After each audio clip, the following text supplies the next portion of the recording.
2, 1. And we're live. What's up, everybody? Welcome back. We are following our previous review. This is the Season 1 of STEINS GATE Part 2 review. We're going to be doing episode 14 through episode 25. We're calling it episode 25. It's this special episode. Now, heads up. Spoiler alert.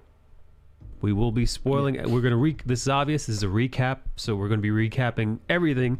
So if you don't want to be spoiled, please vacate the premises. For those of you who are ready to be spoiled, here we go. You know, I will give you a heads up. Towards the end of the series, I actually did tear up watching it. In case you guys are curious. That is how I count this as an absolute win. Yeah, and I listen. If you watch this series to the end and you didn't tear up, I'd be hesitant to be around you as a person, little lunatic. Yeah, that coming from you specifically is like holding extra weight. I'm a cold-hearted bastard. So yeah. Anyway, silliness aside, we start at the. Let me just do a little episode 13. Or reminder. At the end of episode 13, our boy, our mad scientist here, he'd realized that no matter what he did, the world line that he is on makes it so that Rintaro cannot prevent Mayuri's death. Mayuri is essentially, for better or worse, his sister, for all intents and purposes. He cannot stop her from dying. This is essentially he's stuck in the time traveler's dilemma. Have you ever heard of the time traveler's dilemma, Bill? Yeah, that some events are predetermined. No matter what you do, they'll always come to pass. Exactly. Through one way or another. But specifically, in the book The Time Traveler, it goes like this. Time traveler's wife dies, which sets him on his course to invent time travel. He invents time travel. He travels back to the time to stop his wife from dying. But everything he does, everything he tries, no matter what, his wife dies. And it's because you can't rewrite, you can't remove the thing that makes you do the thing in the first place. Now, this isn't the exact same thing. This is different. This is something that is set in stone, but it's a similar predicament where there's something set in time and it's undoable no matter what you try to do. In Doctor Who, they talk about it too. It's a similar thing in Doctor Who where there's like these like set events that must transpire regardless of whether or not the protagonist wants them to or not. It's pretty anyway, so for any of you time traveler nerds, you should know this is the thing that happens. Sometimes time travelers, they can't change the past no matter how badly they want to. So yes, after he's watched Mayuri die over and over again, at least 2 or 3 times at this point. Yeah, it's that Disney song of over and over. No, what was that Disney song like? Again and again and again. Essentially, what ends up happening is that poor bastard had to live through it in like the most gruesome way possible.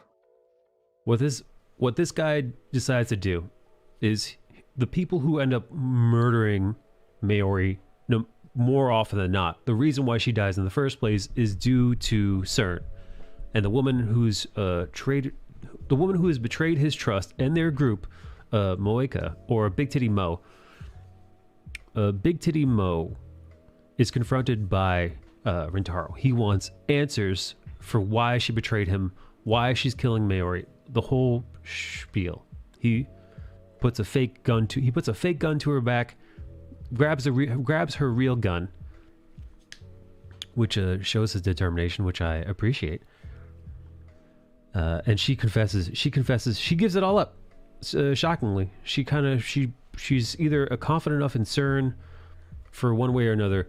She spills the beans. She lets Rintaro know that she does part-time work for Arc Rewrite, and she is what's considered a rounder. And their mission was to recover the IBM 5100.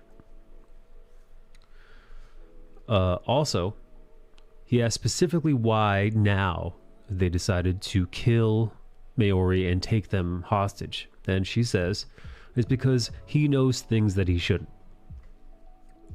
So like the three reasons why. Proper conspiracy story is like, yeah, you stumbled upon something that you shouldn't have. Exactly. And now you know too much, and we gotta remove you because Exactly. spoil our plans sooner or later, because that's what usually happens with nosy people who know too much. Yes, the three reasons that she gives him are: 1, he knows too much. He knows things that he shouldn't. 2, he created a time machine. And reason number 3, he was planning to go public with their findings. Yeah. When you tie that all together, that equals extermination from CERN. Mocha also lets it slip that she is being directly controlled by somebody by the name FB. So we've got motive, we've got a person who's commanding her, and we've got reasons.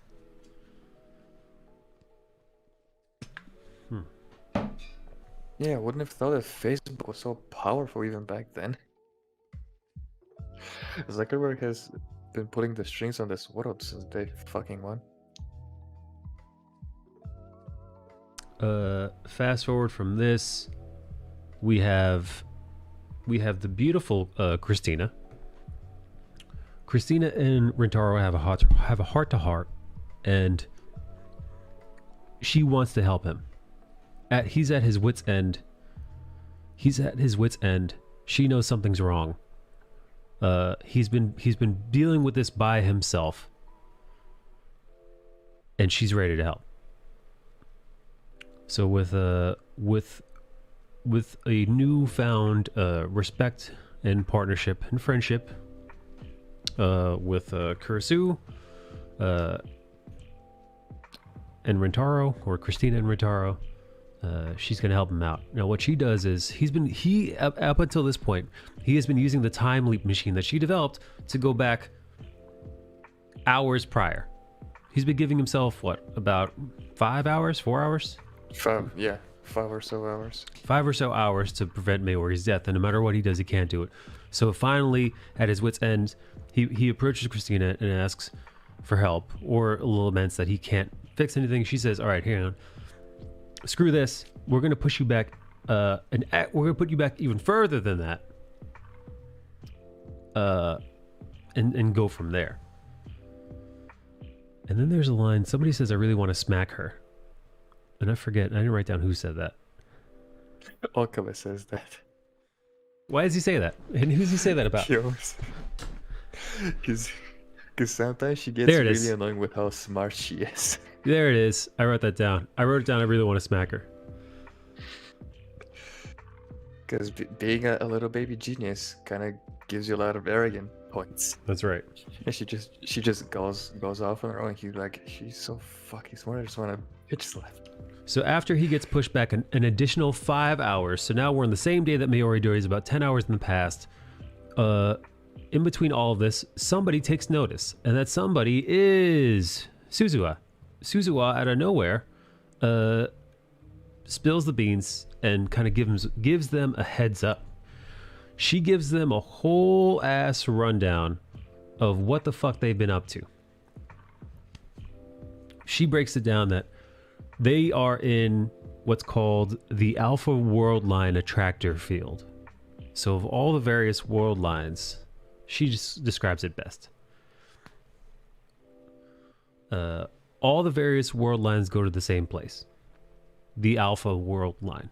Just naturally, they all occur in this one thing. Hence why Mayuri's stuck there. Time won't let Mayuri's death not happen, because this is a natural convergence of the world line times. So she says you have to push past the 1% divergence. You have to make the meter go. It's at 0.3. You need to push it past that, way past that. It's 1. Upon doing that, you'll switch to the beta line, from the alpha world line to the beta world line, and in that perhaps in that beta world line, Mayuri may live. And she described the various timelines as threads of rope.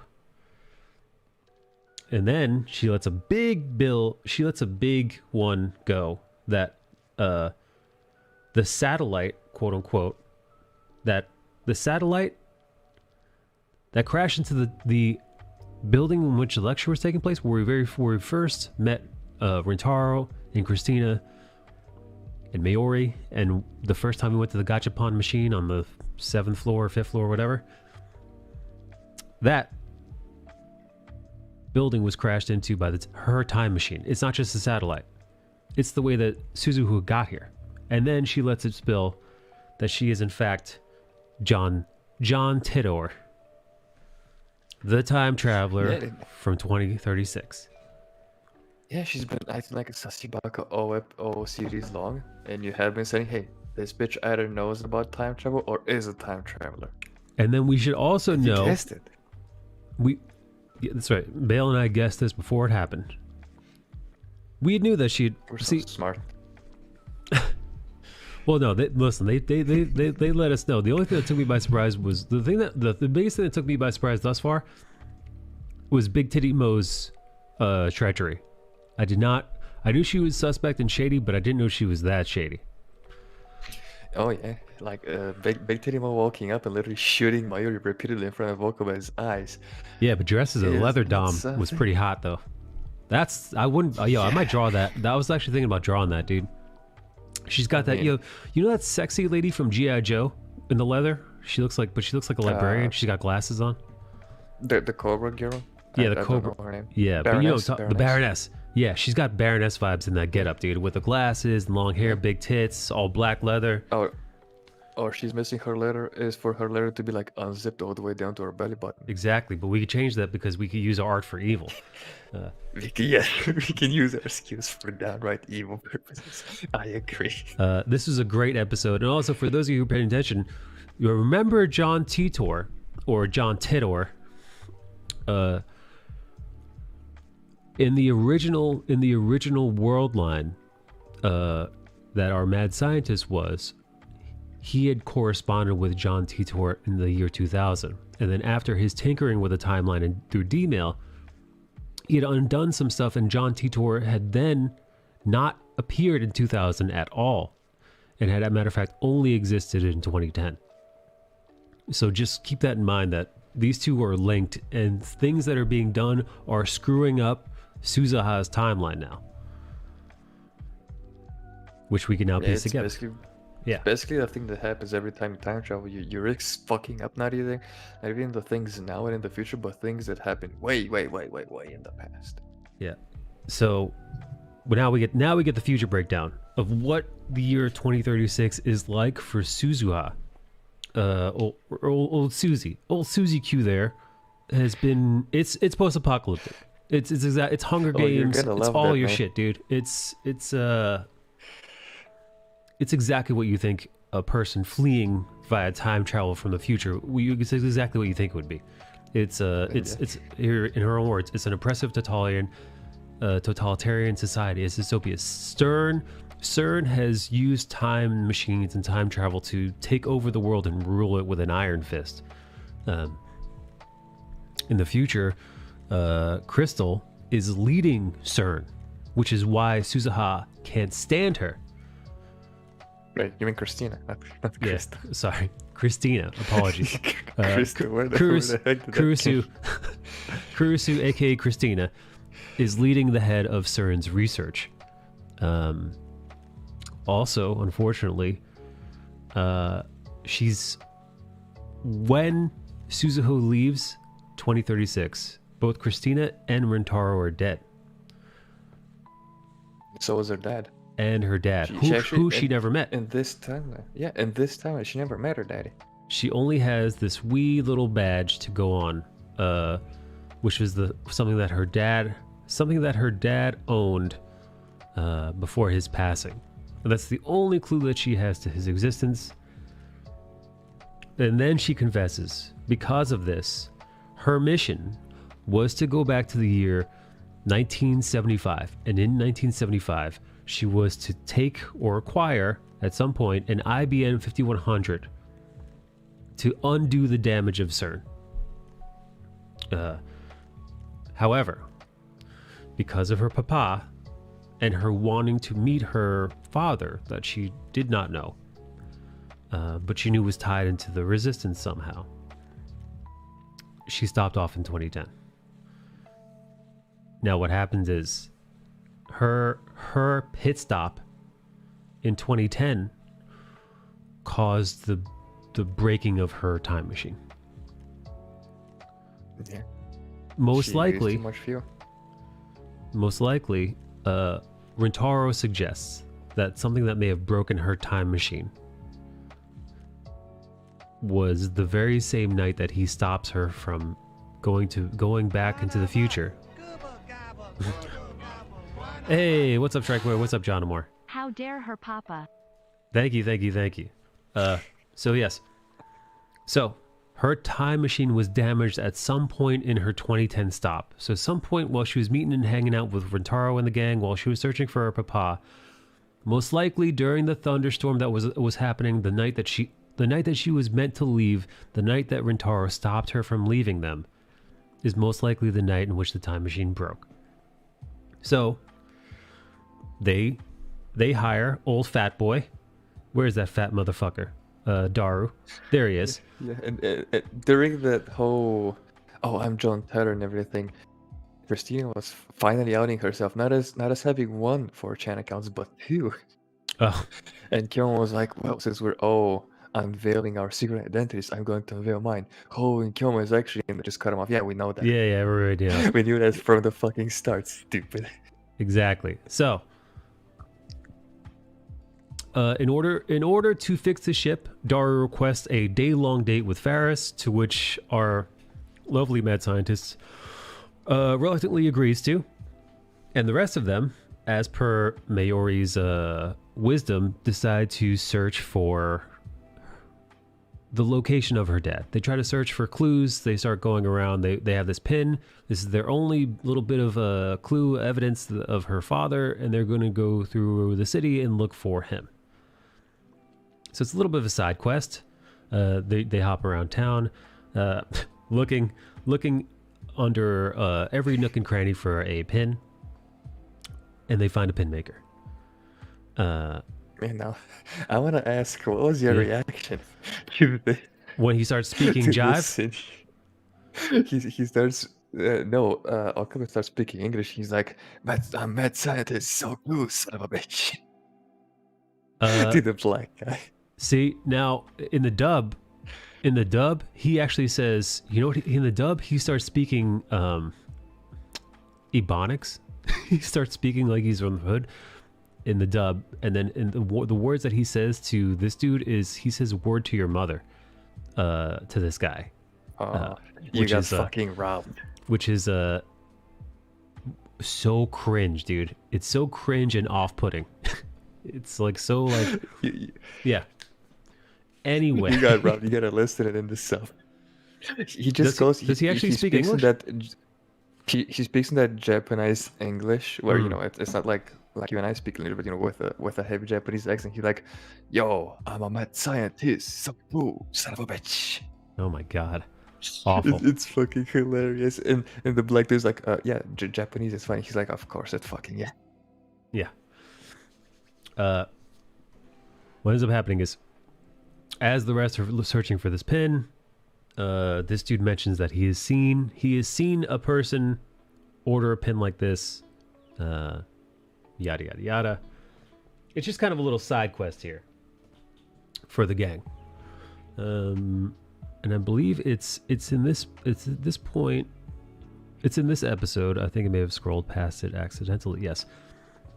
The Divergence Meter. The Divergence Meter is given to Rintaro from Suzuha. Suzuha says, listen, this kind of belongs to you since you were the one that invented it. And if you guys were wondering, this device is how Rintaro keeps track of what world line there are. He developed this device, and really he's kind of the only person that can read it. Because he's the only person because anybody else holding it who isn't him wouldn't even notice that the numbers have changed. The numbers would just be as they are, right? to my knowledge. Yeah, they just see the numbers because when he moves world line, the changed numbers would have already existed in that world line. So the only one who would notice that change is his reading Steiner. Exactly. Yeah, because of his reading Steiner ability, he knows what the hell he knows. He knows that the numbers have changed. So she gives it to Rintaro. So now he has a way to keep track of the differences and the magnitude of the difference. If it was a small change in number, which is a small change in the world line. If it was a big change in the number, then it was a big change in their reality.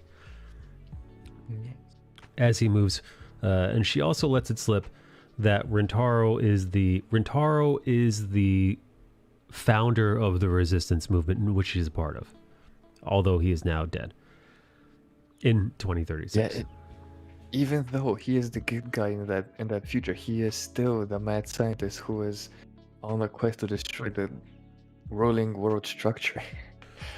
be it Facebook, be it CERN.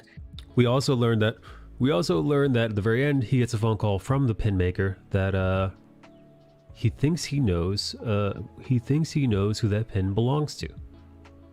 And that so concludes episode 16. Episode 15 rather. Episode 16 starts. He's back in the alleyway, and the lovely. I'm assuming this is a black man. Yeah, with dreads and fat lips. Yes, I'm assuming. What? Yes. So this lovely black man is talking about the person who requested that pin and starts calling him Barrel. And says he was built like a barrel or a balloon, and he's looking for a pin. And then it is spilled that it is in fact Daru. Daru is the guy that decided to have the pin made. After the fact, because he was like, hey, she's looking for her dad. Wouldn't it suck if she didn't find him? So I made this fucking pin badge and kill him despite being a mad cunt of a scientist. He's like, we don't fucking lie to people, Daru. That's horrible. Yeah. You would have gotten excited over nothing because you wouldn't be her actual dad. You're not her real dad. Right. It's at this moment, or not soon after, Daru lets it slip that he's been examining the time machine and he's noticed that this particular time machine doesn't go forward in time. This time machine only has the capability to go backwards in time. Therefore, when she leaves to go to 1975, it is unfortunately for Suzu a one-way trip. She will not be able to come back to them. There will be no second chances here.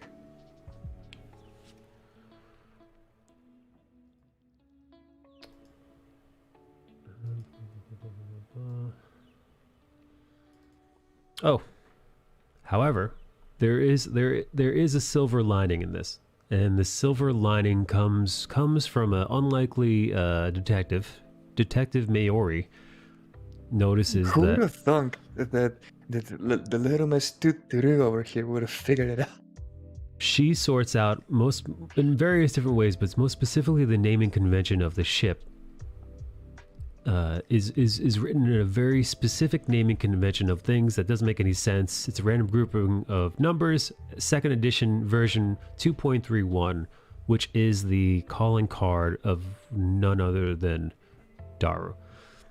Now, the thing about Daru is, I think I skipped it, but there was definitely a scene earlier where he mentioned being naked with yeah, because what's her face? He said I'm gonna have to spend X amount of days, and since you're willing to help, like, why don't we just get naked and forget about our what word is like our not our worries, but our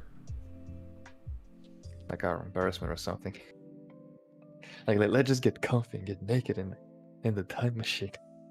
Yeah, I'm trying to find out that naked. Here it is. I found it. It's There from the we go. previous episode. In the previous episode, he says, "Then, in the steaming hot confines of the time machine, we can forget our shame and take off our clothes." He said to his daughter. Unknowingly.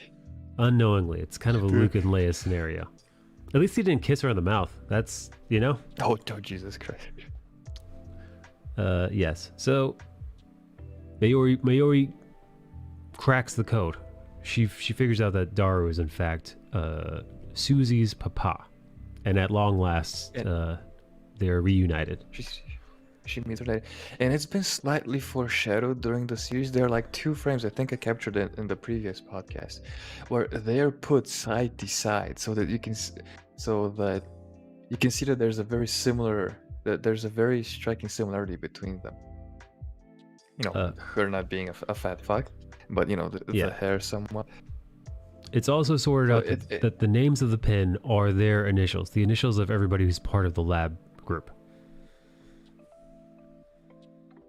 Yes. The future gadget lab. Which leads them to Mr. Braun. Mr. Braun tells them, the landlord downstairs lets them know, because they want to know what happened now that Suzuha is gone. What transpired? Because obviously things have changed. So what changed exactly? And this is where Mr. Braun lets them know that she died 10 years ago. She died in the year 2000. However, she didn't just die. What ended up happening is, because the time machine was broken and Daru did his best to fix it, he is by no means, he's a much younger version of himself. He didn't know every single aspect of this technology. He did his best, but his best was not good enough.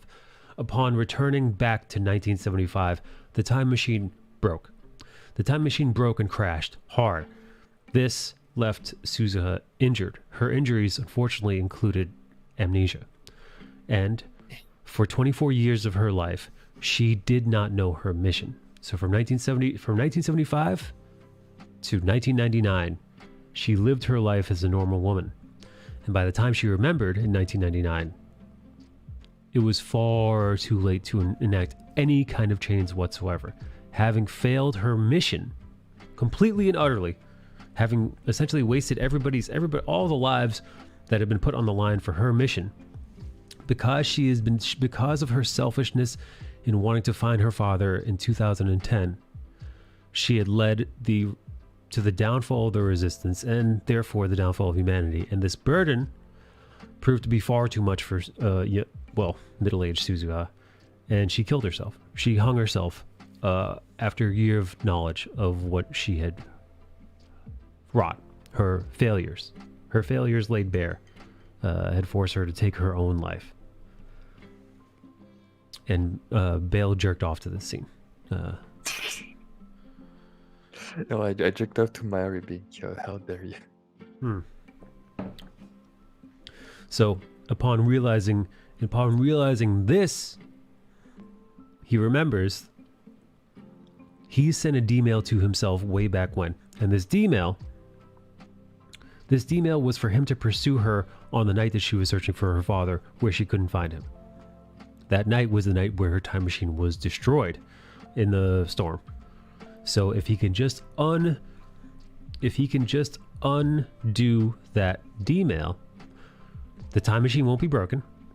Unfortunately, she'll never be reunited with her father, but her mission will be a success. And he sends it. He undoes his D-mail. He writes to himself of the past, don't follow her.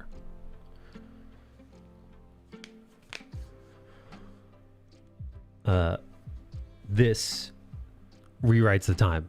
And in this new world line, he runs back to Braun. Not Braun. He runs back to, Mr. Braun. Yes, Mr. Braun. And then he asks, what happened? Did she die of illness? Did she hang herself? No, he says, did she kill herself? And he's like, kill herself? He's like, you're out of your fucking mind? No, she died of a terminal illness in 2000. I don't, in the dub, he didn't say exactly what the illness was. Yeah, the sub just says illness. Yeah, so she died in illness, but that means her mission was complete, which also notices that it's past 8 o'clock on the day in which Mayuri was meant to die. The divergent number had changed, and now Mayuri lives at 8 past the time of her death, the fixed time of her death. So clearly something's something right has happened in him undoing his first D-mail. She lives. Unfortunately, she doesn't live for very long. He delays her death by a pinch. He doesn't stop her death, but kind of postpones the inevitable in this world line. So he still hasn't pushed the divergent number past 1%. He's still on the alpha world line. It's at this point he realizes he needs to get his hands on the IBN, and they need to undo all 5 D-mails. And I believe this is Christina's idea. Yeah, he finally confides in her. She's like, you know I'm here, right? Stupid, I built the fucking thing. Yeah. And he tells her, oh, I went back, I undid my latest D-mail, it pushed it back. And then she's like, well, by that logic and my genius, if you undo all the D-mails, that should logically bring the result you want. Exactly. You know, based on the little data we have. Right. You know, it's the only data they have as well. Undo the D-mails, you put them back on the original world line, and back with their hands on the IBN, which should allow them to undo everything. Get CERN out of their hair and keep Mayuri alive. So he needs to undo the D-mails in the order in which they were made. So he goes back. The last email he made before the one that he had sent to himself was the D-mail sent by none other than the lovely Ferris. Bale, quick question. Is that a wig that Ferris is wearing, or is that her actual hair? So far, we know that's her actual hair. Right, because Mayuri wears a crazy wig when she's in the maid costume. Yeah, when she's working. But Ferris never moves this hair, so I'm assuming that this is how she actually styles her real hair. Yeah, this is her real hair, and she just doesn't take the cat ears off. She's just a fucking weeb, dude. She's just a full fucking otaku. She's just full on LARPing like fucking Kyomas. Do you ever see his ass without the lab coat? One time. Yeah, one time I've seen him without the lab coat in this entire series, and this is a matter of fact this very same episode. Yeah, and the situation is so dire that when he confided in Christina, he calls her Kurisu, and when they go back, she's like, "Oh, I'm not gonna remember you called me Kurisu." Right. So he meets up with Ferris, and Ferris is actually being pursued by rival Rhinet players, and these are not the kind of people you want to fuck with. These players are actually out. Remember like the first 2 generations of Yu-Gi-Oh, where people would like murk each other over trading cards? Yeah, this is basically what's going on here. Yeah. I'm assuming a lot of money is bet on these things, lots of gambling at hand, and what ends up happening is he haphazardly kind of sort of saves her from the Rhinet gang. In doing so, you know, her dad shows up, yada yada yada, but the important thing is he starts reminding her of the previous timeline. He starts getting to know Ferris legitimately because his ulterior motives, he wants to know what text she sent because he doesn't know what it is. But all he knows is the text that was sent. The entire town changed. Akihabara used to be a hub of nerd culture in Japan. After she sent the text, it was like an entirely new city. Bale, what are you gonna say? Yeah, it went from like this cute moe nerd culture into like basically an electronic city. Right. So he's saying these things that only she knows, because in this timeline she didn't run the May Queen. He's like, oh, you had a restaurant called the May Queen. And she was like, I've never told that name to fucking anyone. How do you? And he's like, well. Right. This is where the Queen Mary existed. The world was this city was full of otaku shit. And, this is how, Akibara was. And then she remembers. She remembers her previous lives, in the infinite world lines, all the world lines that they tinkered with. She remembers. And then she confesses to what exactly the D-mail was that she sent. The D-mail that was sent was actually one saving her father. Her father died in a plane crash years ago when she was a child. So what she ended up doing, the message that she sent to her dad was a fake ransom text. She pretended like somebody had held her, had kidnapped her essentially, and wanted a financial payment in order for her safety, to ensure her safety. And what her father used to secure that money was actually selling off the IBN, which is why, even though Suzuha was successful because of the D-mail that Ferris had sent, that IBN is missing by the time that they get it, because it had been sold off all those years ago for this fake ransom to protect his daughter, but in the hopes that it would save his life, and it does. But Ferris realizes that she's living essentially in a dream. Yeah, she is living a lie. Yeah, her dad was never meant to live. And her dad's life means Mayuri's death. So she actually... It's interesting. It's interesting how she says, I'm being selfish by having my dad alive, but, basically killing Mayuri. I'm like, yeah, but so is Kyoma. He's being selfish and wanting to protect her. So it's a battle of... It's not even a battle of morality. It's like the toughest choice you can make. Like, do you kill your father to save your friend? Right. So I guess the theory is her actions deliberately kill Mayuri, whereas her life had been lived fine. Like, her dad wasn't meant to be alive, essentially.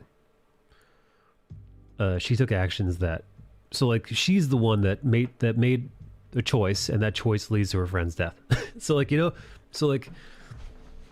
I get it, it's a horrible decision to make. It's very... This is the best situation of understandable but not necessarily relatable, because I don't think anyone can relate to, you time traveling a text message to your dad to save him from a plane crash.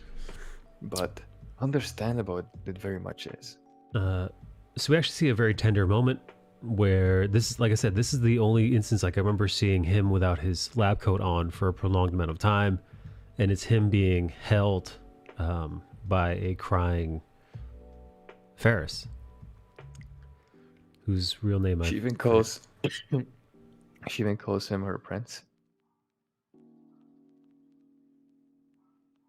Her real name is Rumiho. Oh, Rumiho. Okay. Ferris wouldn't want to forget her time with Kyoma, and she blushes. Ferris wants to bang Rintaro, for sure. Have you heard of the term harem in anime? What? A what? No, I don't know what that is. A harem, Oh, like harem. The word Oh. harem, but an anime is where a guy has like multiple love interests, and they're not all required. Maybe it's just one, but there are like multiple girls interested in him. Okay, yeah. No, okay. A harem. Yes. Rintaro does have a harem. Because he spent a whole day with Ferris, and they were both very honest with each other, and it got quite emotional. And again, she embraced him, and cried with him when she essentially said goodbye to her father. She literally leaned on him for emotional and psychological support, which you don't do that with anyone. And then he shifts world lines after her text goes out, and after her father is dead again. He appears in this new world line holding a phone, her phone, and she rips it away from his hands and asks if he's seen anything on it. And it's at this point, Rintaro walks over, and she's being cutesy and silly, but he walks over and he actually places both of his hands on either side of her shoulders and like kind of kneels down, because he's much taller than her, looks in her eyes, and he asks her if she's okay. Essentially, right? He wants to know, like, if she's all right, because he realized that was a very severe, extreme sacrifice that she had to make. Again, you imagine, a parent which you love and hold most dear and dear, you just had to sacrifice because it was the right thing to do. So knowing that, he kind of embraces her, and these two don't know what he's doing because, again, they don't have that kind of relationship. So Christina's like, get your hands off her, you pervert. You're doing another pervert thing again, like the time he walked in on those two in the shower. Yeah. Meanwhile, Mayuri's like, oh, they're getting handsy with each other. Right? So yeah. close. Mayuri's like, ooh, so you're being so bold. She's like, oh, Corinne, you're so bold. But it's actually, it's at this point we realize that it seems as if Ferris remembers a bit of the world line. She says, or she's just being a silly goofball, but it's a little bit too on the money. She says, Kiyoma and Ferris fought a great darkness. And were lovers in a past life. So she mentioned it before that she and people keep mentioning that they have these memories like dreams. So she must have just dreamt it, and she's like, oh, just a dream, and we were lovers and we fought a great darkness, and the people after her were dressed in black. They were. Yeah. And it's funny because like the dreams may be why she's into him.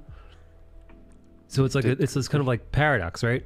She's into him because of the dreams. Fucking time travel. Right. But like the only reason why she's into him is because of time travel, but she wouldn't be into him without the dreams, without the time travel.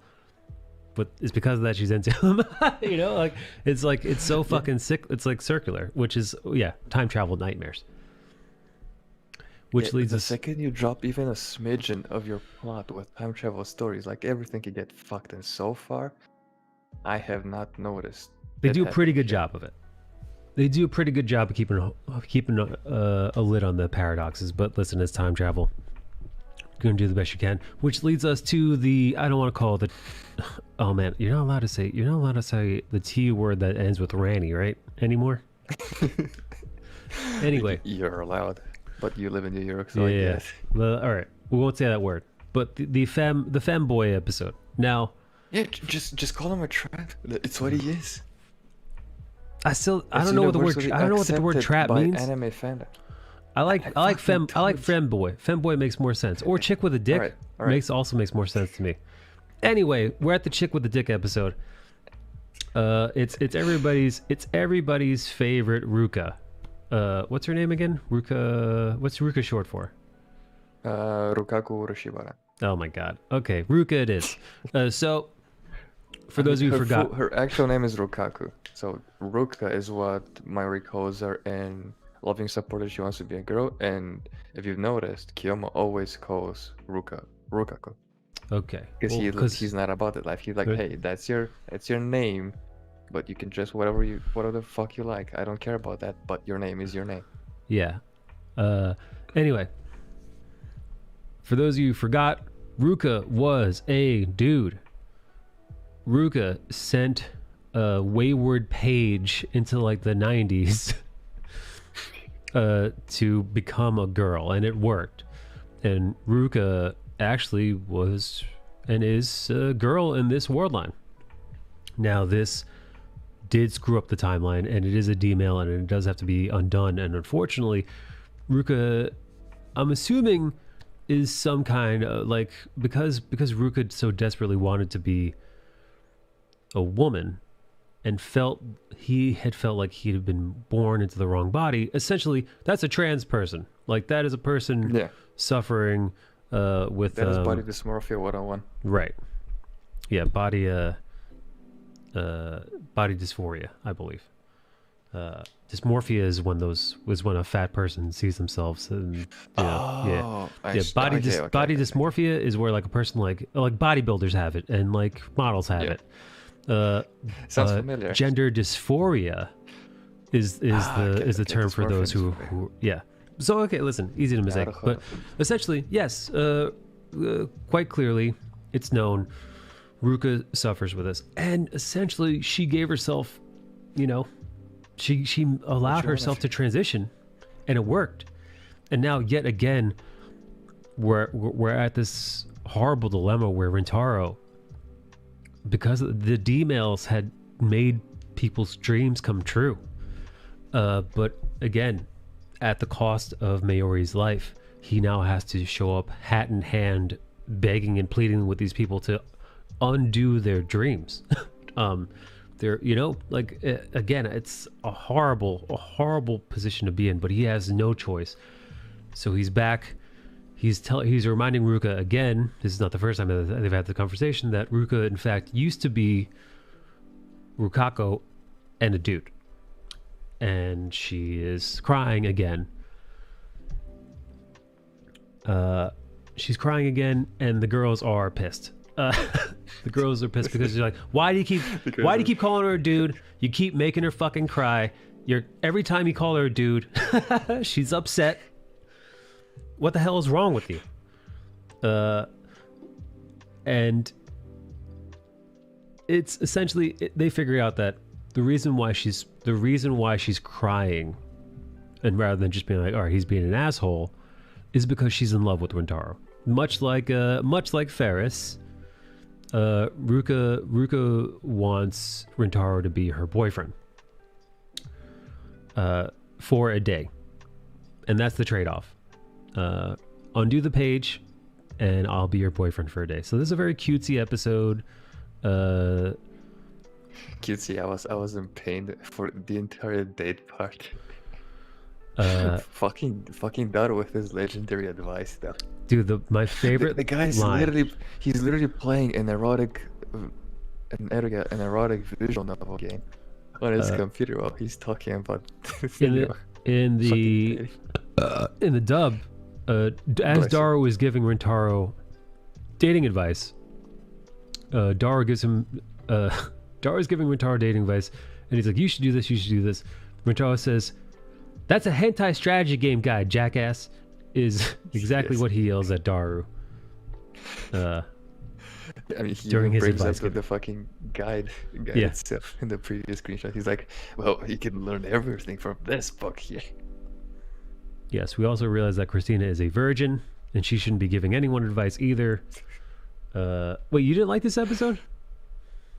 No, I liked it. It was just painful seeing him on a date with Luca because it's like the very typical first date where nobody knows what to do. Yeah, no, it was a very uncomfortable date. Even though they've known each other for like years. So I'm just going to summarize. Their date is awful. It's a terrible date. They have a very run-of-the-mill milquetoast, fucking standard cookie cutter first date. It's awkward as shit. Neither one of them are really being themselves.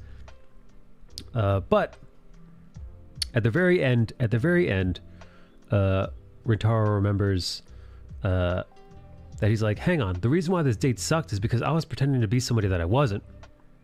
I'm fucking whatever the fuck he calls himself, dude. What's he call himself again? Hyoin Kyoma. Yes, I'm Hyoin Kyoma. No. You gotta say it with gravitas, with drama. Definitely not doing that, dude. He's fucking Rintaro. So he heads back to the shrine and is like, get on your knees, bitch. Show me your moves. And then this makes her fucking tear up, and I don't know. I guess she got a boner for him back when he was her sword master or something. I don't fucking know. It's what they usually do when they see each other. It's like the most natural they are with each other. He's like, I was being, whatever I was in that date. I'm just gonna go be Kyoma. I'm gonna make her swing a sword. Yes. So we also realize that one of the reasons why. What's up? Yeah, and very, very reluctantly she agrees. She has her day, and she's like, you better go switch that now before I change my fucking mind.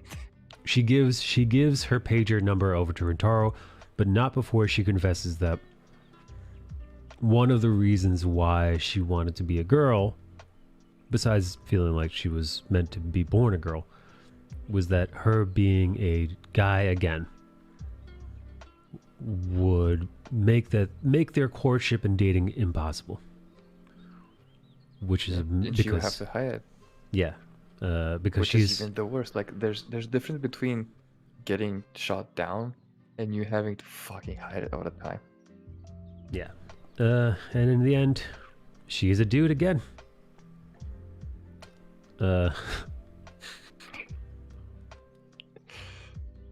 Which leaves the last message. The last message on the list to get is that from Big Titty Mo. Big Titty Mo, who's about to murder herself right now. She's about to unalive herself at the very beginning of the episode. Oh yeah, whenever you see this scene, like the only thing, and they do this so this type of scene is done so that you can take like someone who's never watched anime and be like, hey, what is she gonna do in this scene? If you're like, oh yeah, she's gonna jump off of a roof or something. Yeah. Like the mood and the cinematography is like, yeah, it translates to everywhere. He tracks down. He tracks down where Mocha has been living, where she's been working, who she's been working for. He gets to the bottom of it. You know, finds out, oh, she was part-time working for whatever the fuck. And that's when he discovers. 2011, private information on the internet wasn't so heavily guarded. He finds out that, well, this is where she worked, this is what she did, and this is how she killed herself. So upon finding that out, he realizes, oh shit, I've got to jump back. I got to go back before this happens. So he goes 4 days into the past. 4 days into the past, he stumbles upon her apartment. In her apartment, she is having a complete mental and nervous breakdown. She's staring incessantly at her phone. She's constantly texting. She's texting who? She's texting FB, the person that she's mentioned previous times in the series. We still don't know who FB is, but she is infatuated by them. And they have left her high and dry. By the looks of it. Absolutely. She's absolutely dependent on FB, and FB has abandoned her completely. Yeah, because he just walks into her apartment. She's like in a corner, just going FB, FB, FB, and clicking on her phone. Yeah, he takes her phone from her, and she starts to lose her damn mind. Let me see, where is it? There it is. And this is what I want to ask if you expected this. No. As Rintaro is trying to wrestle the phone away from her, she won't let it go, so he winds back and punches her in the face as hard as he fucking can, in order to get her off his phone. And it works. And he also Chuck Norris kicks her back into the other side of the room. Yes. Look at those big titties. Oh, those flashbacks of seeing her murder. Mm-hmm. Yeah, there was Mayuri finally came back. He's been holding that down all this time, and now it finally took over. Yeah. So he sends the D-mail, hopefully trying to undo her first email, and then he realizes that, oh, that's right, she's a secret agent. She fucking lied. That's not what she sent at all in her D-mail. It was bullshit. She sent a secret text to herself, letting her past self know exactly where the IBN was located. That was the text. However, every text he sends in order to undo it, her past self doesn't believe, and the world line doesn't shift. He realizes that the only way to undo the text that was sent from her, the only person that she'll believe, is FB. He needs FB's phone. After some arguing, after some where is it? More wrestling. After some Am I the only one who thinks she looks hotter now that she's showing emotion, even though it is a fucking mental breakdown? Yeah, after some making out, which pretty sexy making out. I mean, he had to silence her because some lady walked up to the fucking room. Yeah, she bites his lip though. That saucy little minx. Anyway.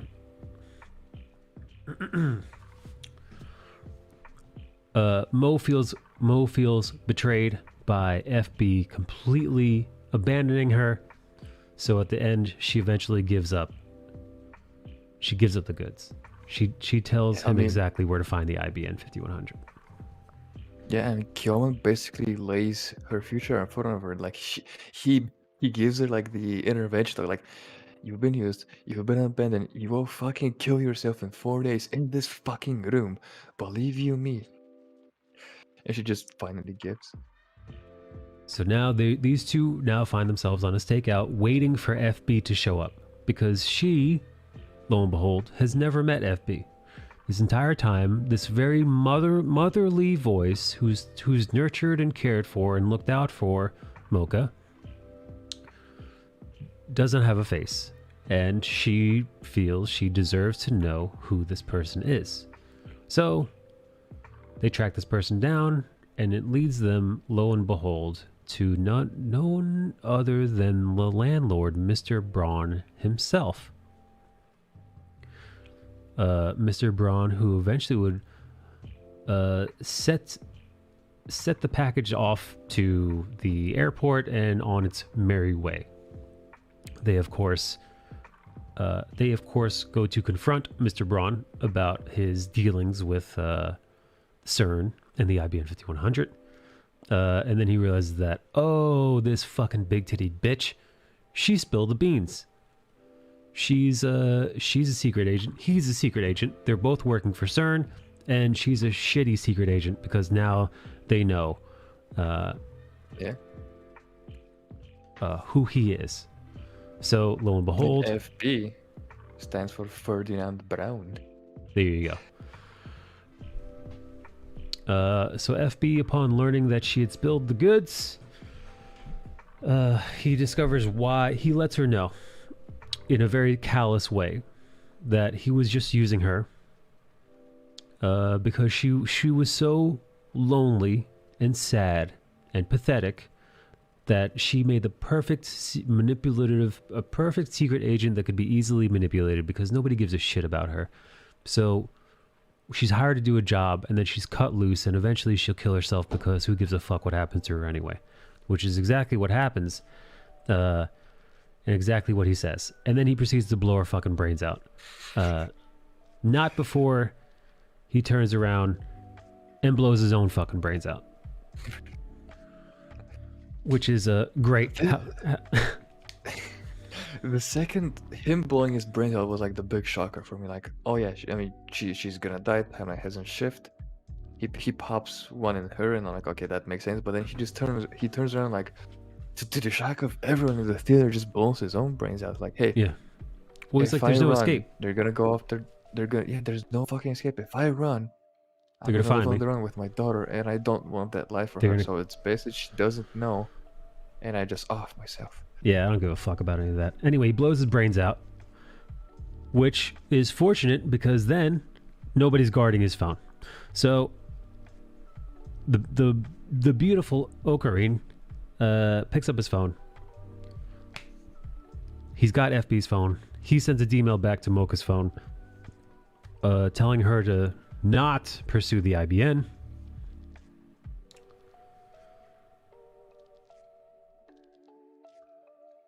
And yeah, that puts them in a new world line,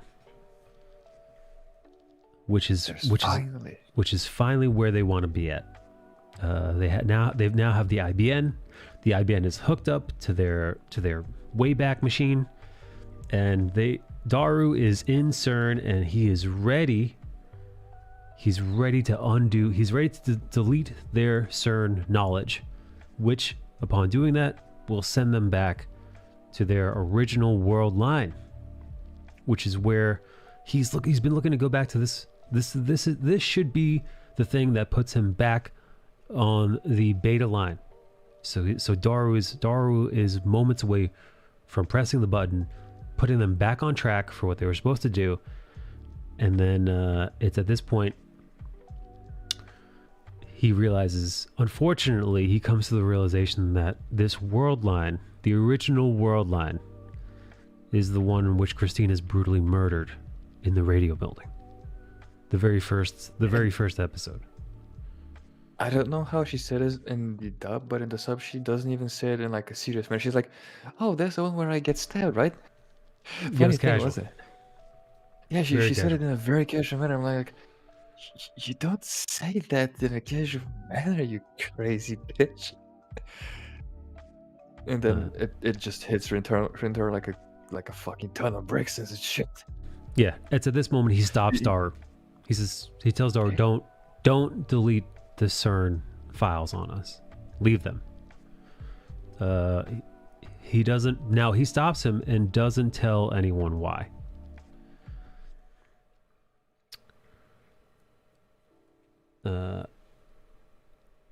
Rintaro goes on a little excursion with Mayuri to where is it? Yeah, Rintaro, he accompanies Mayuri to a convention, to a comic market, to like a comic convention, some shit like that. Like essentially a fucking yeah, like an anime convention with cosplay and everything. And he does that because during all of this time, he hasn't spent actual time with her. And to the people who have noticed by the way he talks, he hasn't spoken like Kyoma ever since the whole Mayuri dying in front of his eyes started. Like he's been talking like what you'd call a regular depressed person. But there's no drama and gravitas in his speech patterns anymore. Right. So in the middle of this, after stopping Daru from hacking CERN, going to this convention with Mayuri, which he did reluctantly because he doesn't give a shit about any of that stuff, but he wants to spend time with her because because of what Bale said, because he's been so preoccupied with saving her life, he hasn't bothered to like be with her. And she's noticed that. Everybody's noticed that. And then sure enough, in the middle of this, we see the classic line, which is that of, "That's strange. My watch stopped working. That's weird." And that's always the prerequisite for her impending death. He tries to cheat death by jumping out in front of a car in front of her, but she ends up saving his life anyway, and she dies yet again. So he realizes that poor bastard has gone through this so many times. And he's like, you know what? I'm gonna fucking die this time. Yeah, no, he's actually slowly becoming more and more desensitized to Mayuri's death. He's seen it happen so many times. He realizes that. But this is also the proof. This is the empirical evidence that they're not on the beta world line. They're still on the alpha line, and the only way to undo this is to undo the CERN data on them and to go back to the original one, where Christina dies, and he's now suffering with that realization. Broken, like absolutely a shattered shell of a man. Right, because he has to now choose between the woman that he loves and the woman that he loves as a sister. Yeah, it's basically his girlfriend or his sister, and that is a choice I do not wish on anyone. Right? Yes. Do you choose the woman that you're in love with, or the person you hold most near and dear? Your singular family member.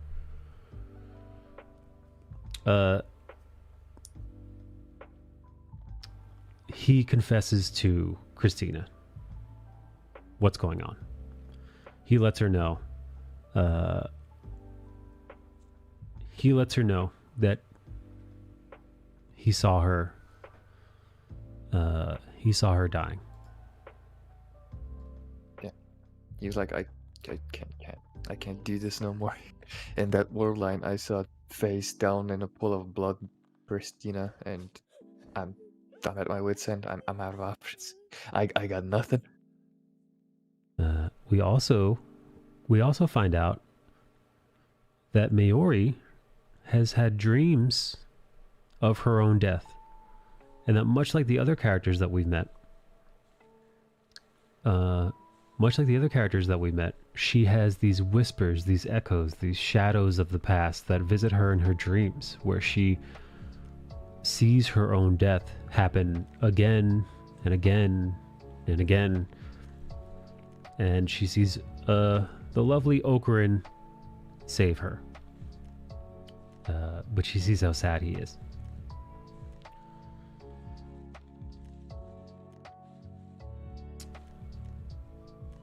At the very end of this episode, we see Christina take a trip all the way back to the beginning, to the very place where she's murdered. And so ends episode 21. Yeah, this is... And it seems like she too has had similar dreams of, sometimes maybe she dreams she's being killed, being stabbed. And she's kept it to herself all this time. Mm-hmm. So Yeah, this is the only episode name I screamed cat because of the name. Being a meltdown. It is being meltdown. beyond fitting, and I don't know who to feel more for in this episode, for fucking Christina that has that fucking Kyomo who's suffered through enough and is gonna suffer even more. Yeah. So Christina confesses. I'm gonna just leave the screen up. Yeah, good choice. She confesses that she also has been, like Mayuri, like Bale just said, she has been reliving all of her deaths. Or all of, not only her death, but also all the various world line shifts that have transpired over the last few weeks. She's seeing them in her dreams as well, including all the times that she's witnessed Mayuri's brains get blown out, or all the other fallout from that. So she's fully aware of what's going on. She knows that her death, unless her death happens, Mayuri will die directly. And then there's this very Of course, just as they're sitting on the rooftop, it's like, sunny and heat shock, and it just suddenly starts raining and it soaks them wet. And since they're scientists, they wear shirts. And shirts are notoriously very thin and very see-through when wet. So yeah, they have a very cute moment. This cute moment, if you want to call it romantic shirt, where they jab at each other like, I'm not interested in like your skinny ass figure. Yeah, so they have this a very... is where Kyoma says the big L word. Let's see. We made fun of each other. I can't save you. Oh, blah. Does he say it here? Yes, right here. This is it. They're in the room. I won't forget the person I care for most, which makes her blush. I'm in love with you, he says. And in her response to his I love you, she tells him to close his eyes. That's what she says in return. And she gives him a kiss. Which is her first kiss. And him, being who he is, finally brings out some Kyoma in him. He's like, aha, joke's on you, bitch. It ain't my first kiss. And he said it wasn't all romantic, and yeah, his first kiss was fucking Moika. Right. That's and right. Then, of course, they go with the cheesy line of, well, we gotta make sure it sticks, so let's go for a few more rounds. Yes, but it's in this exchange. Rintaro comes to the realization that he's not going to give up. He's not going to give up on Christina. They profess he professes his love of her, and she returns that with a kiss. Like a proper fucking tsundere. And she prepares to leave for America. And of course, this was the most tsundere thing to do ever. Like, she yeets this Dr. Pepper across the plaza there, and as he goes farther enough, she tells him, I love you. We can only see her mouth it because we're listening it from, we assume, Kyomo's earshot, and he doesn't hear it. Like, if there is a way to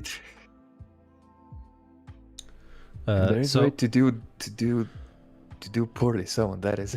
They go back to the lab, and he sits Daru down, tells him to undo the CERN info, delete it all. Daru complies, hits the button, and it's at that moment, after the button is pressed, that she storms back in, huffing and puffing, out of breath. She's decided to stop being, she doesn't have to be a bad bitch all the time.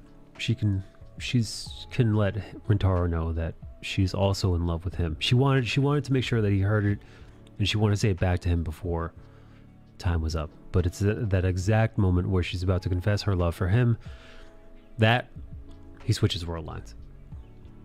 Yeah, I think the first time I watched it, this was the first time I got like properly choked up. I'm like, Yeah. this son of a bitch has gone through hell in a handbasket multiple times, and the one small W he could have gotten, he gets shitted out of that as well. And in this new world line that shifted, we see that he no longer has the stitches in his coat that were given by Christina. They are missing because this is the very timeline that he had predicted. She's dead in this timeline. Yeah, and without the fake gravitas and hidden pain, he professes victory, and Mayuri's like, you can cry now. It's okay, you can cry now. Yeah. After this, after he's successfully shifted back to the beta world line, he dismantles the phone wave. As he dismantles the phone wave, he gets a mysterious phone call. The mysterious phone call is from an old friend who we thought long gone. It's Suzuha. Suzy calls, and she says she needs Rintaro's help to stop World War III. So ends episode 22.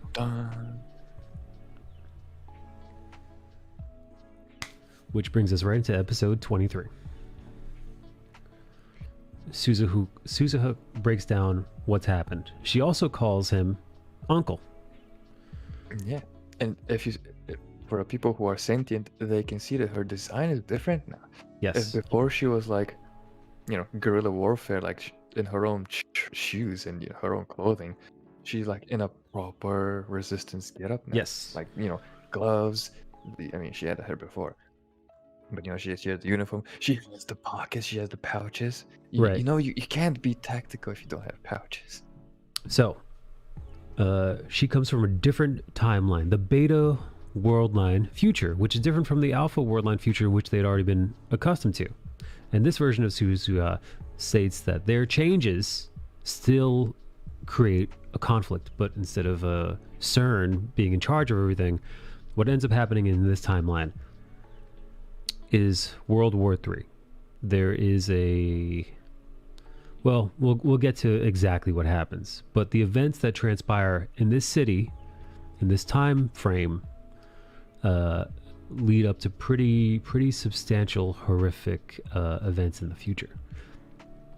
She says that not only can Rintaro and his gang prevent World War III from breaking out, they could also, in doing so, save Christina. They could still move beyond the 1% and enter the world line nicknamed STEINS GATE. And his first reaction is like, no, fuck you.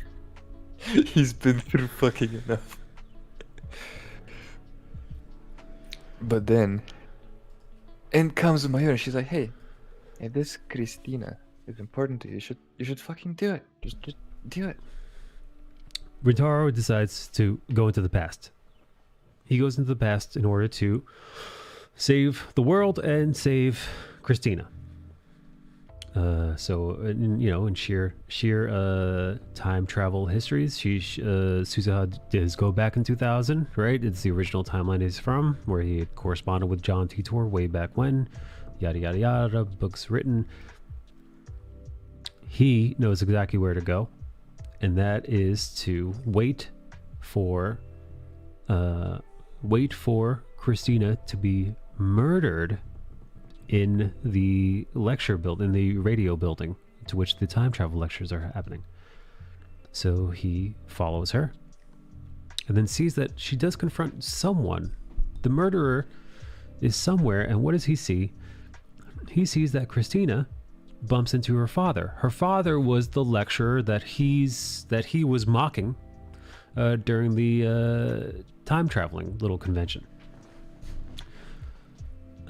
So her dad is this hack her dad is this shitty scientist whose theories are easily disproven, and now we realize that, oh, no wonder she's more acclaimed and more successful as a scientist than he is. This guy's a bum. This guy's a loser. Yeah, not only is she just smarter, but the guy himself is like not the sharpest knife in the toolbox. We also realize that despite their fallout, Christina still loves her father, despite his assholishness. Now, she comes with a peace offering. Her paper, which includes a time machine theory. She decides that they could both put their name on it because his research led to her research. She's willing to share credit of this time machine theory with her. Now, she's a published scientist, so this is her way of extending a courtesy to him in order to mend the fence of their broken relationship. But he decides, fuck that, fuck you, your theory, this is my theory. So they get into a fight. She, of course, is, she's a rowdy bitch, so she doesn't back down. But the fight that they get into, he loses his fucking mind, and he pulls out a knife. He pulls out a knife, and he's ready to cut a bitch. This is where Rintaro jumps into action. And Rintaro gets into the fray. He takes the stabbing. He takes like the knife out of the guys. And it's a chaotic fray. And in the fray, he ends up killing Christina. Which, yeah. If the guy wasn't traumatized enough, he's like the only chance he gets. Like, hey, I'm gonna go save my girl, save Zawaru though.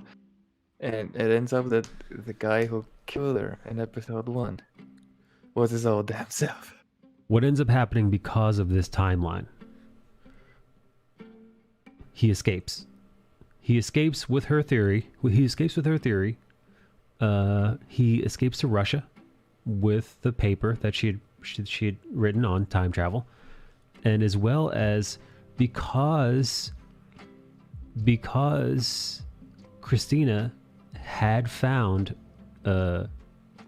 Mayuri's metal Oompa, he had picked that up along with the paper when he fled. And that little metal Oompa actually somehow managed, the little metal Oompa had somehow managed to like preserve the theory. Yeah, because it got caught in a in a metal detector, so it wasn't, I guess, in the cargo part. Right. Because the cargo part of the plane was the thing that burned down, so it wasn't in the cargo part. So I reckon he had to bring it on as like a carry-on or something, along with the metal open. He's like, yeah, if it wasn't for this little toy thing, that cost $100. Exactly. So he escapes with the metal Oompa and the theory and a dead Christina, all because of the mistakes made in this timeline. And it's at this point that Rintaro says, fuck this time travel shit. I literally just murdered the woman that I love. I'm not fucking doing it. Cause Susaha's like, let's do this. Susaha rallies. She's like, let's do it again, baby. We're doing it one more time. And Rintaro's like, go fuck yourself. I'm fucking, your boy's out. I'm fucking done. That's fucking understandable. Have a nice day. It's like, yeah. Jesus fucking Christ, how much suffering can a guy He's literally go through? covered in the blood of his now dead love. It's at this point where Mayuri's like, snap the fuck out of it, bitch.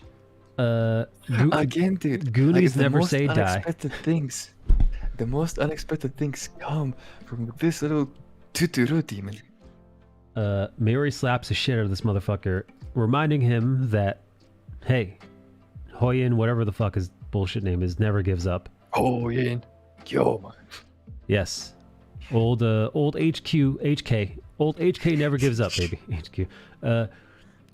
Then Susie confesses that this actually him murdering. She knew that he wouldn't be able to save Christina the first go around. He had to murder her first. She didn't want to tell him that because she knew he wouldn't go.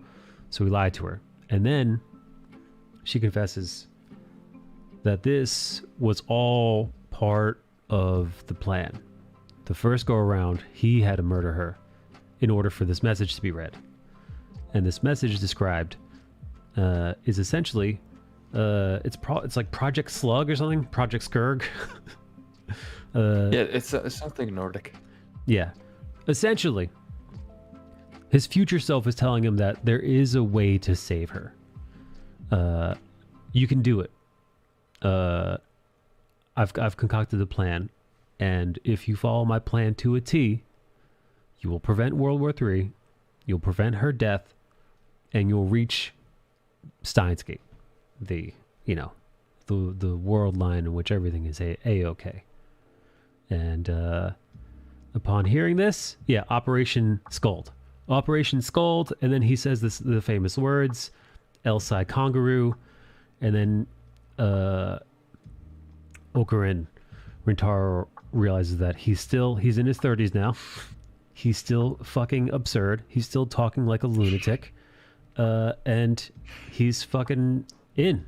And then we get his famous laugh.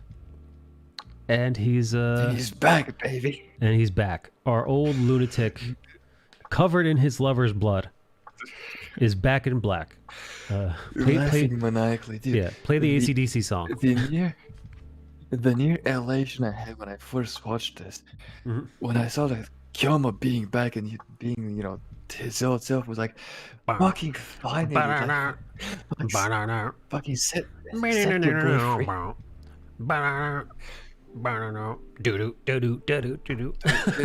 Back in black. Yeah, no, they should be playing that, man, because YouTube, do not strike us. Yeah. Do not strike us. Yeah, so the fucking Okurin we know and love, Rintaro proper, is back, and he's ready to kick some fucking ass, and he's ready to do the damn thing. And then he does the Mayuri, and he holds his palm up to the sun, and when he does it, it's cool. And he says, the world is in the palm of my hand. And so ends episode 23, which leads us to the final episode of the series, not including the special. And we realize that the plan, the operation, is to trick his previous self. It's the old man, by that I mean 33-year-old, Rintaro, has discovered that he can't do like what they do with D-mail, because the timeline needs to the timeline needs to exist almost identically as it has, and the only way to do that is Okurin Rintaro needs to proceed with those last 3 weeks of time traveling and D-mail and time leaping and all that crap that he did needs to happen the way it does. He needs to go on the adventure and then undo the adventure. All of that has to transpire, and all of that starts with Christina being murdered. That's from the first episode. That's like one of the first things that we see. That has to happen. He needs to fool his own self into believing that she's dead in order for everything to take place the way it has, because those events can't change. So he needs to trick the timeline. It's essentially, he's figured out a way to stop the time traveler's dilemma, right? If the time traveler's wife dies and then he goes back and tries to save her, he never realized that if the time traveler in the past could convince himself that his wife is still dead, which would still make him make the time machine in the end, she would be alive, right? He'd just have to trick himself. Yeah. That would stop that would paradox.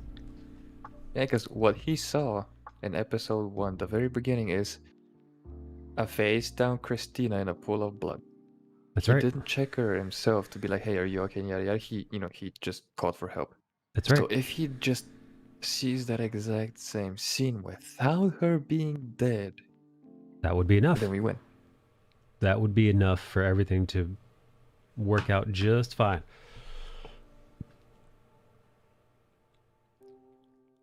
Oh yes, you have a touching moment. He keeps saying, "I'm not your uncle," because in Japanese, there is also a way to call someone like old man, like Ji-chan. The G part is like old man. and Yeah. she literally tells him old man uncle, like Uncle G or G uncle. He's like, I'm not an old man, I'm not your uncle. There it is. There you have And it. he knows, and this time she Suzuha knows that Darius are dead, and she keeps calling him dad. He's like, why the fuck are you calling me dad, bitch? Exactly. Then it still hasn't fucking hit his thick head that, hey, a time traveling girl is calling you dad. What could it fucking be, stupid? Yeah, dumbass. You fucking dumb motherfucker. Yes. Yeah, and that guy fucking built the time machine. Exactly. Anyway, so cutesy poo stuff aside, what ends up happening is he realizes that what he's going to use is fake blood that he's a weirdo, so he's got some fake blood. He's gonna show up. He's gonna tase Christina. He's gonna stop her dad from attacking her. He's gonna cover her in fake blood, which past him will buy, and then boom, mission accomplished. Bob's your uncle. Yeah. So that's essentially the plan. More or Now less. she has another remembering past life moments where, like, did Christina sit here? Yes. Did she used to argue with you all? Was she a proper tsundere? Yes. She by she I mean the lovely Mayuri is having those echoes from the past, and she knows Christina's seat, which is very sweet. So he jumps back into the past and he realizes that, oh, you know what?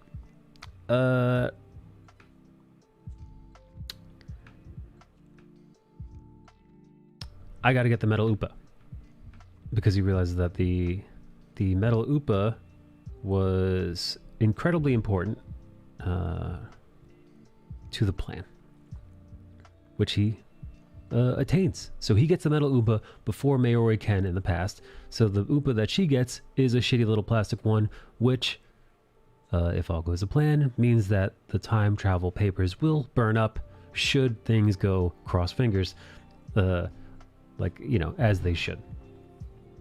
Unfortunately, the first mistake he runs into is the fake blood that he has coagulated. The fake blood is all dried up, and there's not enough blood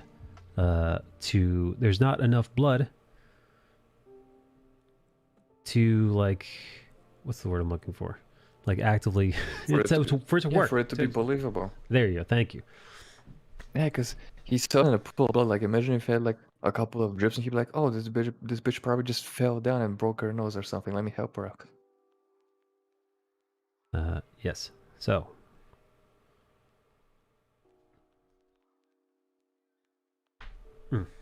he confronts her dad.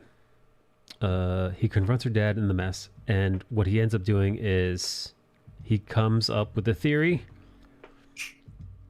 by antagonizing her father to, just by provoking the hell out of him. He stabs him right in the gut. He loses his damn mind, stabs Rintaro in the guts. Rintaro is now bleeding, and that's what he's going to use to trick his past self. He takes the knife, threatens the dad. Dad freaks out upon seeing this lunatic. I mean, wouldn't you? You have this lunatic pop out of nowhere in the studio, poses on you, and not just that, he just throws a series of poses on you. You stab him, he just continues to fucking maniacally laugh. He's like, oh, you think you stabbed me? You think you hurt me? The other man just grabs his papers and bolts. Yes. So upon dealing with the lunatic that is Rintaro, the dad takes her papers and flees. Then, while Christina is busy thanking him for saving her life, he tases the shit out of her, knocking her out. Then, digging down deep, he plunges his own fingers into his own guts and makes the floor red with his own blood to make the scene believable, tricking his past self and sending him on his wild path into time travel. I'd say sending him on his merry way, but Jesus fucking Christ, if that's Yeah. a merry way, I don't want to see that. I don't want to see the hellish one. And then it's at this point on their way back, Suzu says goodbye because she's dropping him off in the past, but she's going to disappear. And she's going to disappear because the truth of the matter is she does not exist in this timeline. She doesn't exist in this timeline for another 7 years, so she won't be stopping. She says, see you in 7 years, and by that she means the baby version of herself will be there in 7 years.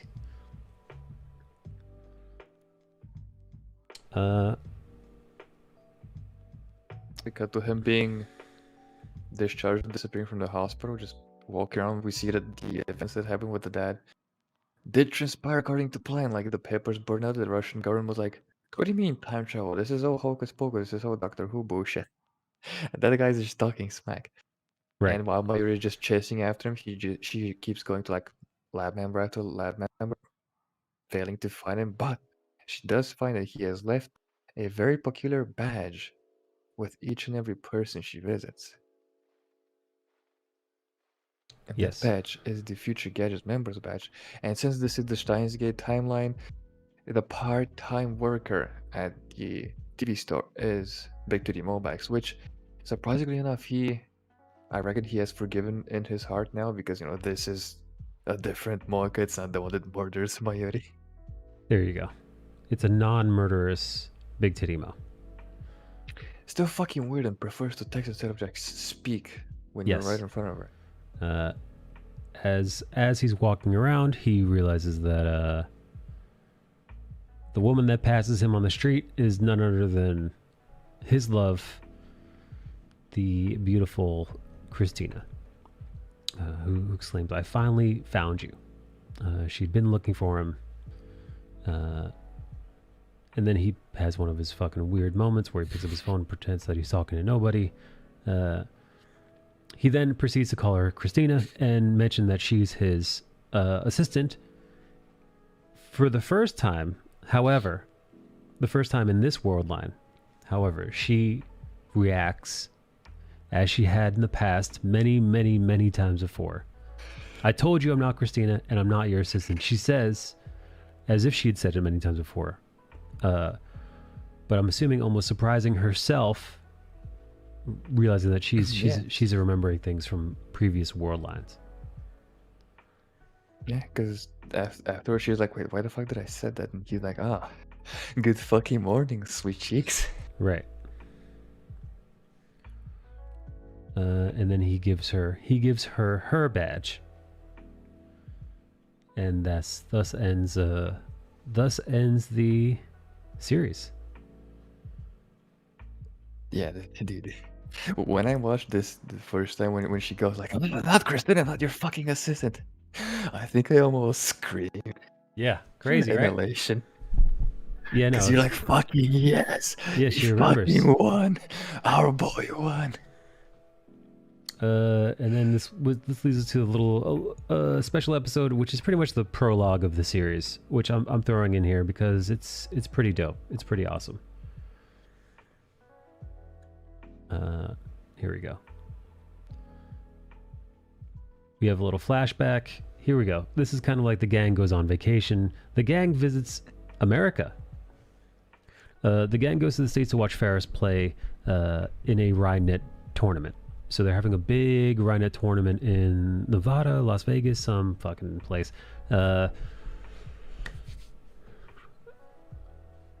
Rintaro is a jackass, and because of his pride, Ferris books them a room in a very fancy hotel. Her treat, because she is rich. Rintaro is a dickhead and cancels that reservation because he's proud and weird. So they don't have a place to stay. So they end up staying in a really shitty, rundown motel. Yeah, and it's the one, as I think Daru pointed out, it's the type of motel where fucking horror movies start off at. Yes, which, listen, as a person who's been living in the States his entire life, I've seen motels like that, and they do look like that, and they do seem like a place where you might get murdered in your sleep. Would highly recommend against staying in these unless you're in the absolute worst way. Unless you have absolutely no choice whatsoever. Fast forward to them staying in the motel. There is a beautiful heart-to-heart that him and Christina have while up late one night. She confesses that she's been having dreams, much like Mayuri in the past and others. She's been having these echoes in her dreams. She's been visited by shadows of the past world lines that no longer exist. She remembers things that happened but didn't happen. She remembers the moment where she sewed up his coat.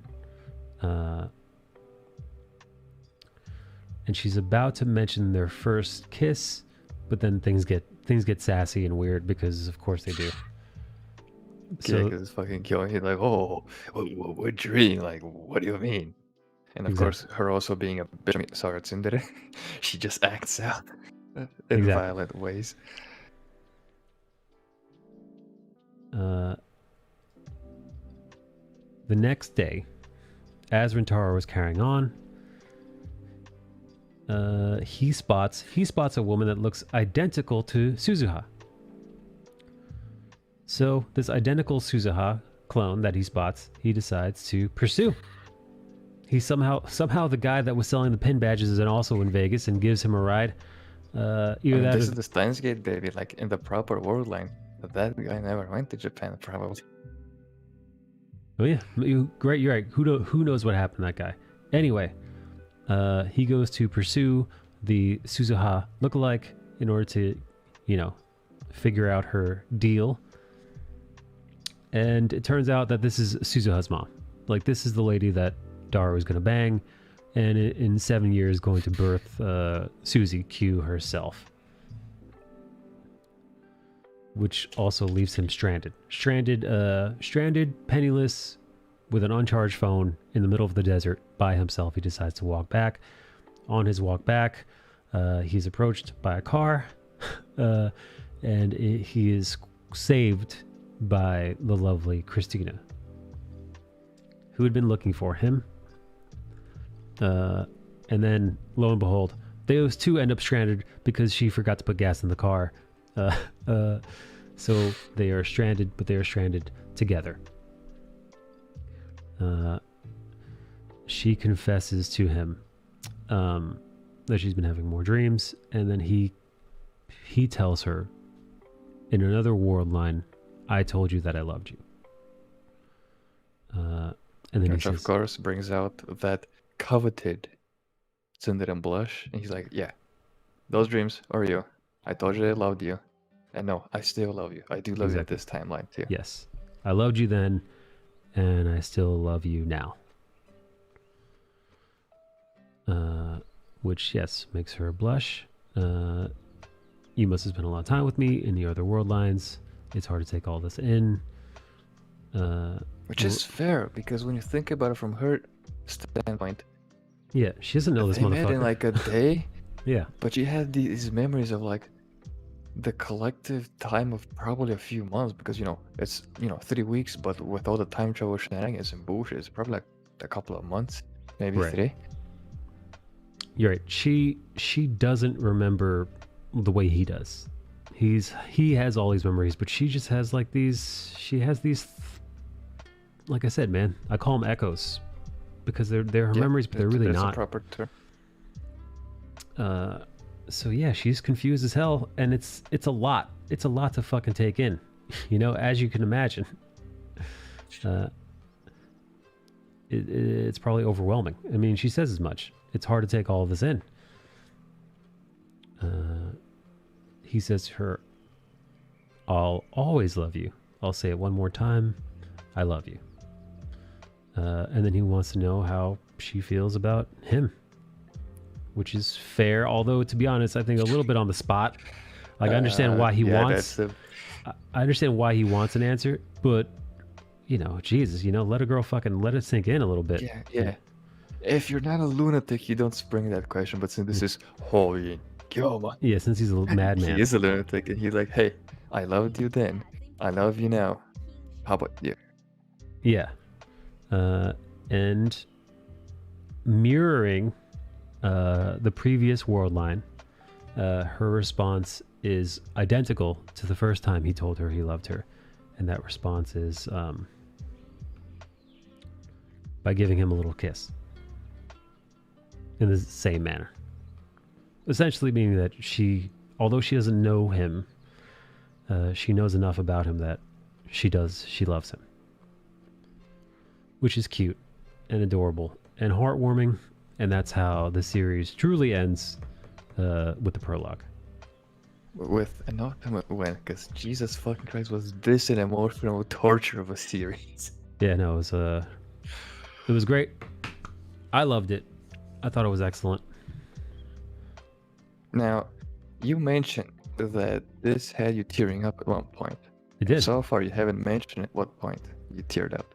And we got the good people of all of the streams we're on would like to know when and where did lunatic Michael D. Nicola When did I tear get up? I teared think up watching Chinese cartoons? Chinese, how dare you? I teared up during this scene, the first scene. The first scene, it got emotional when they confessed their love for each other. But I think this one is the one that got me. That when Or she storms back in. When she storms back in to truly confess her love for him, but it's too late. It's like way too late, and she's gone. Like she's dead in that scene. Yeah. So close yet so far. Exactly. Oh Lord. Yeah, You know, that was pretty heartbreaking. If there's a scene to do that, it's gotta be that one. Yeah. No, that was the one. Yeah. Excellent series. Great choice. I can't recommend it enough. It's truly right on the money. Here is another question, which is probably just as big as a tearing up question. Which is your favorite female character so far? Who is your best girl of the series? All right, so we've got Ruka when she had a pussy, Big Titty Mo, Mayuri, Christina, or Suzuha. And Ferris. Oh, Ferris. And Ferris. Fuck. That's a lot of bitches. Yo, I think Ferris. Yo, Ferris is your best girl? Yo, I don't know why. I dig Ferris, dude. She's crazy. Ladies and gentlemen, we got him. You picked the cat girl. Listen, she's fucking like, because you're thinking like, all right, you're thinking like, all right, Mayuri, she's too fucking cute, dude. She's literally like this adorable little sister that you just want to buy chocolate for. Way too cute. Christina is awesome. Like I love her character design, but she's a bitch, dude. Like I get like she's like a heartwarming bitch, and like it's the whatever. That's in there. Sure. It's not for anyone. Right. So like, all right, I hear you. That's just kind of how it goes, but really not my bag. Mo probably physically is drawn the hottest. You know, giant tits, fat ass, super tall, leggy as hell, great head of hair. Wears skirts. Yeah, doesn't mind it when like you forcibly pin her down, put your mouth on her. She doesn't mind when you bleed all over her giant tits. Yeah, you bleeding on her tits is not a deal breaker. So like, yeah, Mo's got a lot going for her. Ruka's got a dick in some timelines, which is too much for me. So then we'll leave Suzuha and Ferris, and Suzuha is like fine, but also kind of cutesy too. Not really like, you know, like she's fine, but like her personality is like, it's cool, it's fine, but like doesn't really like, it's not really like, ooh, this is sexy.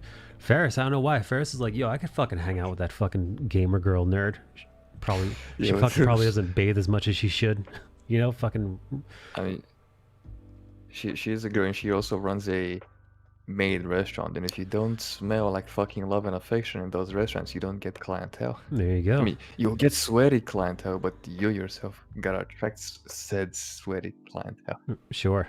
Yeah. So yeah, Ferris, and she's rich. So Ferris is where my money is. And she's also thick. So, like she ain't flat. Like she's She probably got big third. tits, man. Like, Yeah. I mean, not as big as Moe's, but you know, Or Suzuha's. But yeah, she's up there. yeah, she's pretty fucking She's up stacked. for. Even fucking Christina can be considered flat because when you look at that see-through scene, Yeah, the see-through thing. she does. She's just not nearly as big as Mo. Yeah, they look like a perky C. Yes, But Perky C. Mo Mo's is got like double D's. Mo is like, yeah, she got them heavy knockers. Yeah. Yeah. Who's yours? Pick your. If I'm going to be like my own base stuff, it's going to be Christina because I'm a sucker for redheads and tsundere. So that she's Okay. a fucking perfect combo that she was designed for. Yeah. But if I throw that aside, it's going to be Suzuha. Interesting. All right. Well, Yeah, Suzuha is a you know I badass like athletic fighter. broads. Yeah. She's great at hand-to-hand combat. She's a tough broad. All right. With that said, that concludes the episode, baby. Bale, what time is it over there? That concludes. It's 3:17. I still got time. We have a couple of things that we need to polish off. Are we going into season 2 or are we doing something else? I don't know. I think we got to figure that out. I think we got to look at all the options and sort that out. You want me to go through the options yet again? Maybe I knew what's popular. I mean, we can always go back. We don't necessarily have to go through everything in chronological order. Like, because if we do that, we might get stuck on like a series for like 6 months if it has a lot of content. Right. Yeah, let me think on that. I'm curious because yeah. All right. Let me go through the suggestions, and if something like sparks your mind at this moment, we can do that. Keep in mind this is purposefully vague because I don't want the name of a series to influence you too much. I'll be honest. I don't want to go through this. I don't want to go through the suggestions right now, but just I don't know. Okay, that's fine. Yeah. I can throw them at you in DMs. Yeah. Or at a later day. Yeah. But anything else you want to add before we wrap it up? Make sure to like, comment, and subscribe. Yes. Vote on that. Vote on Reddit. Yes. Vote on Reddit. Before we. Yeah. What's up, buddy? Yeah. Before we cap it off, a very big, girthy, throbbing thank you to the patrons. Oh, that's right. Thank you, patrons. Oh shit! I just realized I turned off my stream deck. There it is. There are the patrons. I turned off my stream deck in order to because it was taking too much. It was taking up too much CPU. Yeah. What was it like 200k CPU or whatever? It's because you keep using the fucking slabs, which is a resource hog more than fucking Google Chrome. Yeah, turn it on. And I get why you're using it, but dude, my OBS, like one of them is at like 4% CPU, and my other one's like 4.5. So my CPU is fucking chilling, and I'm running the VTube software. But to be fair, all of this, like probably 90% or more, is going through the GPU. It's handling the rendering. Oh, I see. Yeah, no, my GPU is kind of ass at this point. But all right, everybody.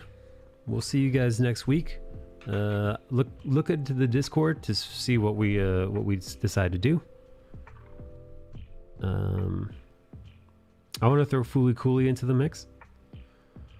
Okay. Into the suggestion box. Toss that in there. I don't know what the fuck it's about, so you could make it vague. Neither. Yeah. Oh. Okay, I've added it in, and I'll look into like a few synopsises, and I'll make it vague. All right, and I'll catch you all guys next week, Bill. I'll see you probably Monday if you come by to hang out. Yeah. But definitely next Friday. Or Thursday, because we got a draw. Whatever. Or Thursday we're drawing. That's right. All right. So I'll catch you guys. Monday. Goodbye, everybody.